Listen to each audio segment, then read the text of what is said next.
Алматыда 3-ші вокзал қайда салынатынына қызық болып жатыр көбіне. Өзіме де қызық болған. Ең бірінші көрсетейін, мынау Сайын көшесі.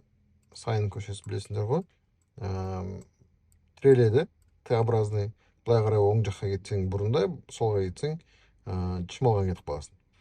Енді басында мына жерге салынады деген, мында салынады деген. Неге өйткені біріншіден орын дайын тұр. Екіншіден жаңа ешнәрсе салынбаған, жаңа үй деген сияқты. Және темір жолға жақын. Енді логикаға сай келеді. Бірақ кейін білмеймін қалай ауыстырған, не істеген, бірақ оны ауыстырды орнын.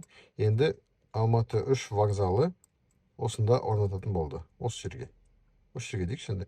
Мына шетіне дейін деп айтамаймын, өйткені тура мына шеті кірмейді. Былай дейікші, былай. 3 жерге келеді. 3-ші вокзал.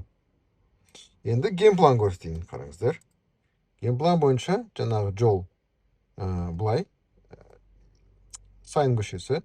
Енді мынаны көрдіңіздер ме? Мына 3-ші вокзалдың геймпланы осындай. Яғни кім осы районда тұрады, сендердің жандарында 3-ші вокзал орнатылады. Қалай ойлайсыңдар? Жақсы ма, жаман ба? Енді әрине сұрақ туады. 3-ші вокзалмен мына тұрған темір жол қалай қосылады екен деп.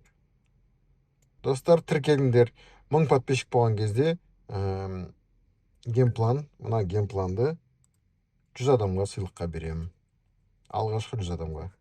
Геймплан үлкен, мынандай 140 мегабайт. Тіркеліңдер.